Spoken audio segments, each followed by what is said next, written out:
Right, good afternoon guys. It's a week after Eastbourne Airshow. So last Thursday, Friday, Saturday, Sunday we had Eastbourne Airshow, and I try and go, but one, it's always a mission to get there because you've sort of only got a couple of roads in and out of Eastbourne, which then just get absolutely mobbed by cars and everything like that. The weather was also a bit iffy. I used to go on a Thursday most years because it was generally a bit quieter. And this year I decided actually I'm going to go on the Saturday. Weather was okay, it was dry. The Friday I think it was raining and misty and everything like that. And I took the A6700 and with a 200-600 on, so kind of 900mm equivalent, which actually gives you a bit more range, doesn't it, and a bit more zoom. So for video and stuff like that, I thought actually it's going to be quite good. Turns out it was really windy. We had sort of up to 35-40 miles an hour gusts, and I decided instead of going down into the town, I'd go up on Beachy Head. And your views up there are very, very nice, and it's a little bit quieter, and you know, it's not so crazy. But I think next year I will go down on the beach again. I have done it in the past. And what are you doing now? Having a scratch. Yeah, so I will probably go down the beach next year. But anyway, the major problem that we did have, and I met a really nice guy called Nick up there, which I'll put his Instagram in. He's got some fantastic work to have a look at. So A6700 and the 200-600, really good combo actually. Very impressed. But the problem was the wind. So we were getting absolutely buffeted around. Trying to hold the camera still, especially at 900mm equivalent, is not easy. And then when I started shooting 4K 120 to get a little bit of slow motion of the Lancaster and the Eurofighter Typhoon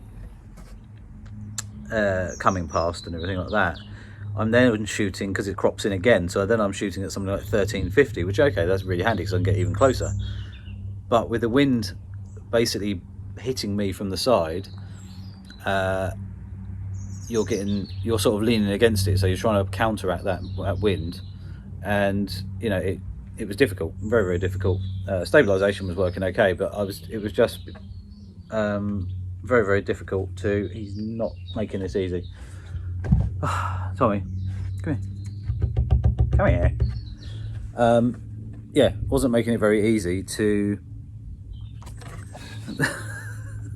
You finished now?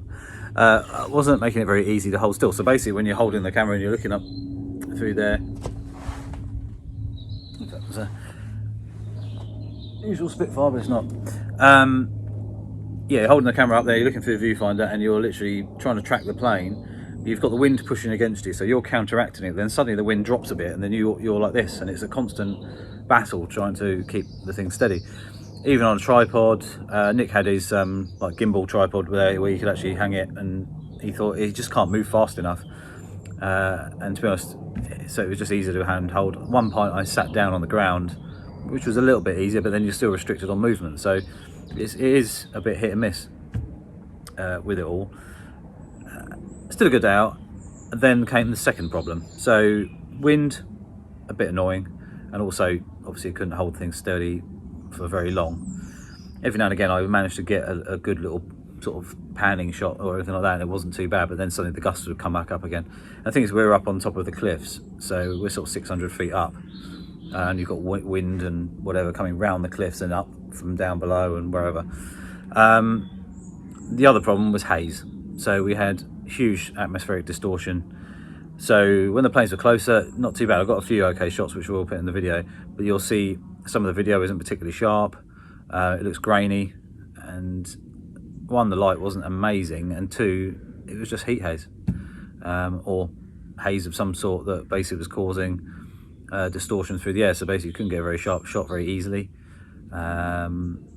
So yeah, learning curve, end of the day. But I like to show you guys. So, you know, someone put a video I was put up a while ago saying, Stuart, it's not your best work. I'm like, I know it's not my best work, but I'd rather show you guys what happens sometimes, that is out of your control. So if you've got heat haze and stuff like that, it's almost impossible to get a sharp shot through it, and things like that. Obviously people would like to know why they couldn't get a photo that wasn't particularly good.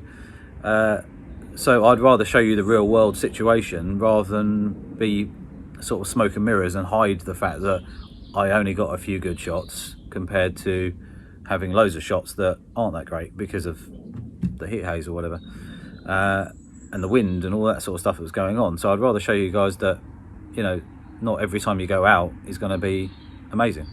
So that's basically what was going on. The airborne was quite cool. There was a few big delays in between each plane, and to be honest, the Lancaster, the Spitfires, and the Hurricane, and the Mustang and the Eurofighter were kind of the best of the bunch, in my view, the most interesting ones. And then you had like the Red Arrows, which I'd never think are that amazing. I mean, they're okay, but they're just the same every single time. They don't really, I don't know, I just don't think they're that amazing. But that's personal choice. You know, you might think they're amazing, and that's totally cool. There's a few other stunt planes and things like that, but I didn't hang around for the whole day. Just didn't see much point. We were struggling with the thing, and then we had a bit of a break because a pair of peregrine falcons live up at Beachy Head.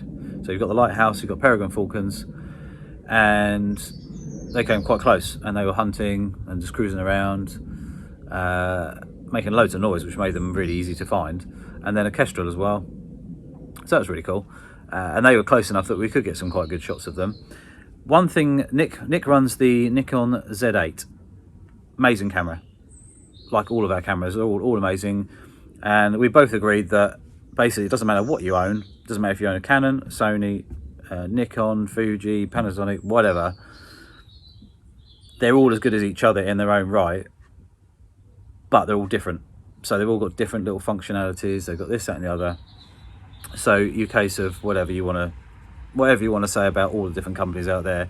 You might love whatever you use, absolutely great, but we did find, even with two of the newest cameras out there, so the Z8 with clever autofocus and everything like that, same with the A6700 with the AI chip and all the gubbins in there, when we were looking back towards the lighthouse, we had quite a lot of sunshine coming down onto the sea. Peregrine falcons are up high, they would then come down, and then they would go down to where they're nesting, which is on the cliff somewhere.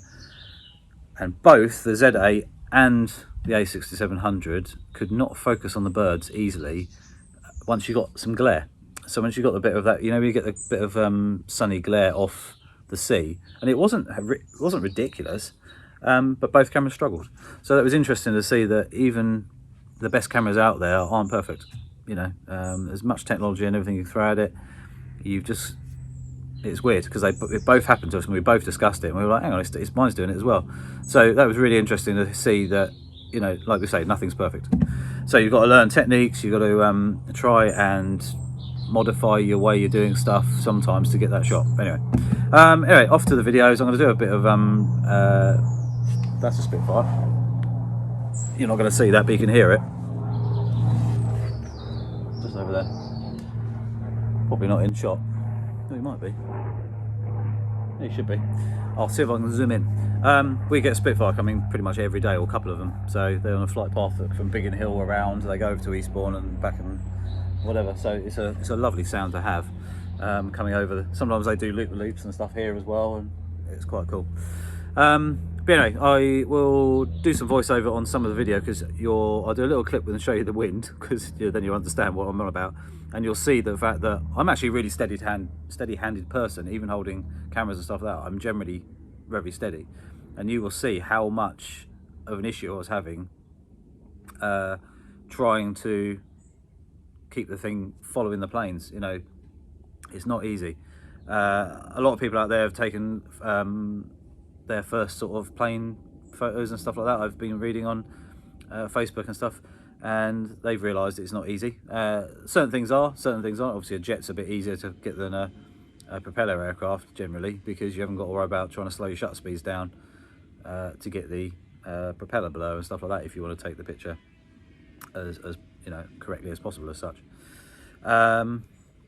Sorry, Tommy, are we boring you? Yeah. So anyway, fantastic day. Whatever happened, it was really nice to meet Nick, and there's a few other people up there, and there's people coming past, and the typical sort of normal person who's not interested in photography at all. They're like, look at the size of those lenses and cameras. They're crazy. Whilst they're struggling to get the pictures with their mobile phones, and then they realise once we showed a couple of pictures to a couple of people that that's the reason why we do it, and stuff like that. So anyway, don't forget to click the subscribe button, little notification bell as well, if you want to see more of Tommy, if anything. And yeah, there'll be some, like I say, pictures, videos and everything through this video.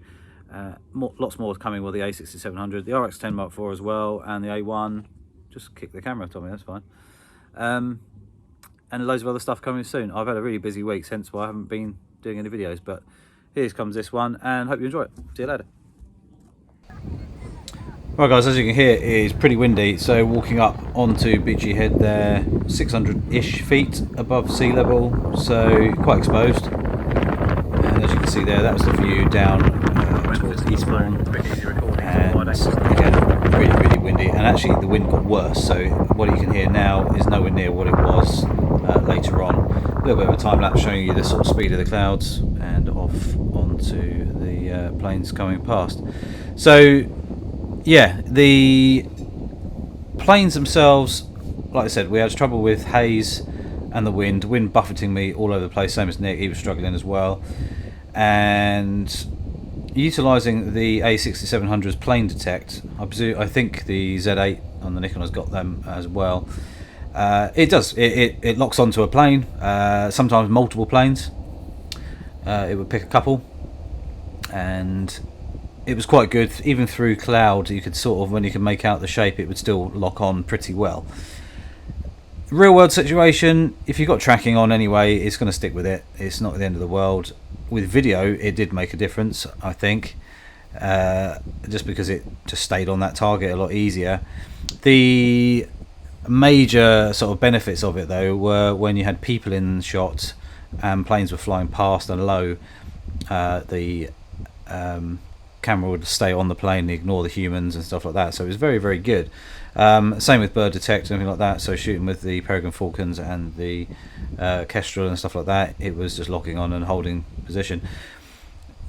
But as you can see here, even in slow motion, 4 times slower than real time, I'm all over the shop, and even though it looks relatively smooth and everything's still in focus, you can see me, that's real speed, how much I'm trying to stay with the Eurofighter there, and then slow it down just when he sort of had a bit of a flare off the old top of the wings there. You'll see it happen in a second. There we go. Which is pretty cool. Just shame it wasn't closer, but yeah, fantastic bit of kit, both the cameras. I've not really played with the Z8 before, so it was interesting to see that in action. But back to the A6700, it was using hardly any battery, which I was quite amazed about. So that was good. That was a good thing. Onto some of the pictures. This shot here, for example, plane detect, ignore the people.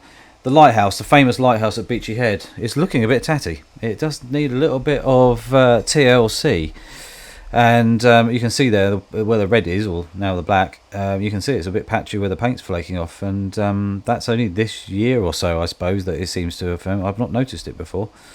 I have kept some of these pictures in black and white just because they look a bit more period correct, I suppose, and just add a little bit where the heat haze and everything was causing me drama and giving me noise. Actually, adding a little bit of grain into the pictures kind of made it better in some respects. If it was too clean, it almost takes away some of the character, you know. But even wide shots like that, you know, I'm still at 900mm equivalent. Yeah, it was okay. Struggling to get my shutter speeds lower to get a little bit of prop blur, because I was struggling to hold the camera still enough, so it was a bit of a catch-22. Do I have my shutter speeds low and get prop blur, but then risk the fact that I might get suddenly moved and then I'll end up with a blurry shot anyway, or shutter speeds high and then, you know, get sharper shots but the prop blur not there. This shot here was straight up into the sun almost. This is where the Lancaster came round the cliffs there, and the Eurofighter joined it later on as a little flyby, so that was kind of cool. But yeah, I mean, they flew relatively, they don't fly as low as they used to, which is really sad, especially around the cliff area. But I think that's possibly to do with turbulence and also wildlife now, that they sort of restrict a little bit of low flying in that area, which is a shame. But still, I can still get some quite good shots, as you can see here. And it's actually quite difficult to get two planes in one image close up, and that's why in the video you'll see I'm trying to get closer, but trying to keep the Lancaster and the Eurofighter together like this. In video is extremely difficult because I'm getting buffeted up and down, left and right, all over the shop, and I'm trying to keep them both in shot, and it was very difficult, but still not too bad. And the fact that I could get the sea in shot there because we're above them very slightly was quite nice. Again, it was an okay day. I mean, that's a full shot. As these shots here, you can see the black lines both sides. I'm giving you the whole shots here, so you can kind of see the whole image rather than me cropping in and stuff like that.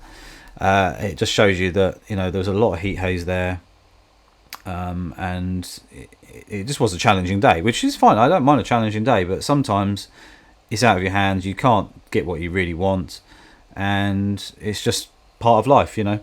I definitely want to go to some more air shows next year, and this shot here I quite like. It just shows you how close that Eurofighter was. But yeah, I'd love to go to some more air shows next year, or maybe even just drive up to Lake and Heath and get some of the shots there. Also got Mac Loop in North Wales, which is also fantastic. I've done a photo shoot up there with my friend Jess before. That was fantastic, and we saw quite a few planes and stuff as well. So yeah, it was just cool fun. It's always nice to meet new people, and obviously I met Nick up there, which was nice. Some okay shots, but again, you know, we're not always very happy with them, are we? I wanted to be a bit closer, but unfortunately he was pushed out quite a long way, and it's just what it was, you know. Yeah, so bit of a shame in some respects, but it is what it is. Still enjoyed it, still worth a go up there. Still managed to get some okay shots. They're nowhere near as perfect. They are a little bit grainy, and that's just the way it was, you know. Kestrel, I say Peregrine Falcon. Like I say, we saw the Peregrine Falcons, the Kestrel, seagulls, obviously. So we had a few shots of those as well, a little bit of video. Obviously, loads of planes, and yeah, not a bad day.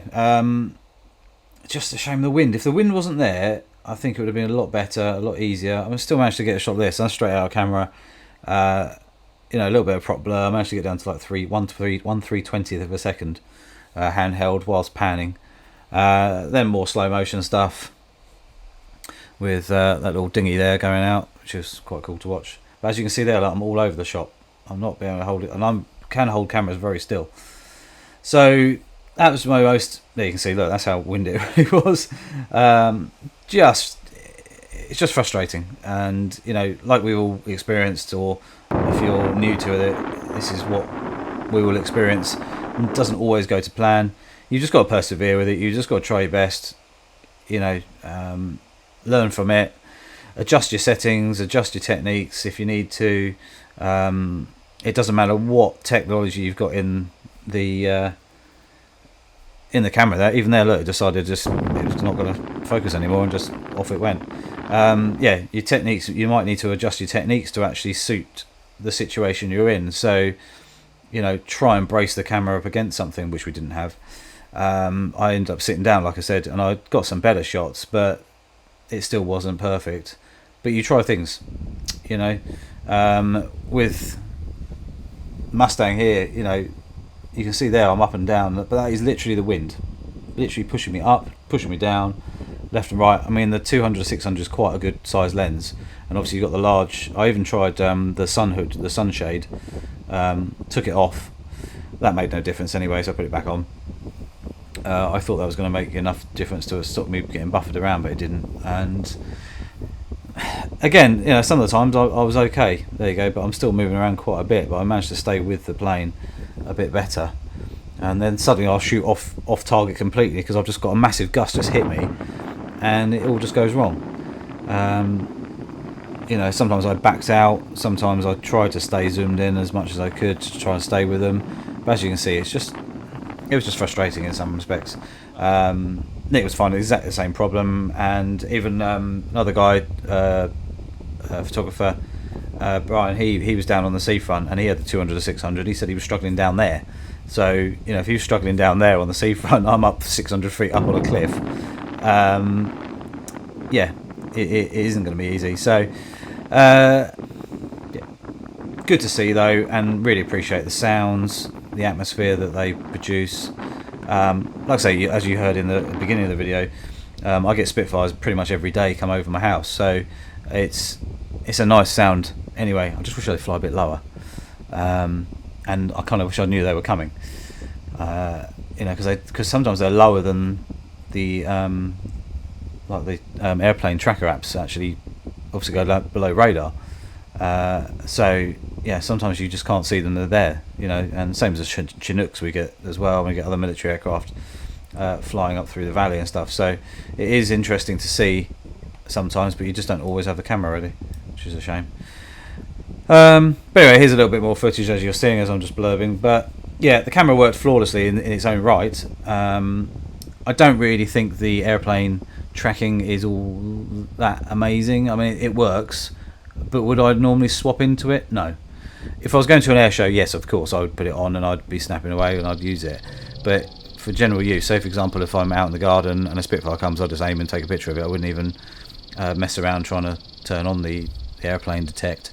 Same with the cars, you know, you've got the vehicle detect as well, so you can utilise that. All in all, I've done over 10,000 shots with the A6700 already, and it is a fantastic camera as it is. Yeah, for general use, good quality images, fast, decent autofocused, 11 frames a second, which is plenty.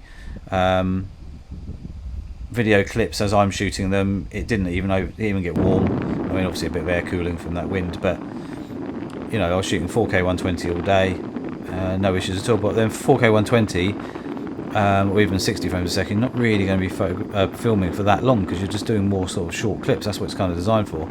And with the A6700 being a small camera, it's not a full-on video camera. It's not designed to be filming all day long. It's designed to be shooting photos mostly with video clips. So that's where it works very, very well. Anyway, guys, hope you enjoyed the video. I know it's a bit of a long one, but I was just trying to get some of the footage in there so you can kind of see. But yeah, please click the subscribe button, little notification bell as well. Any questions about the camera or any other cameras I use, feel free to ask below. And please share the channel as well. And I'll catch you soon.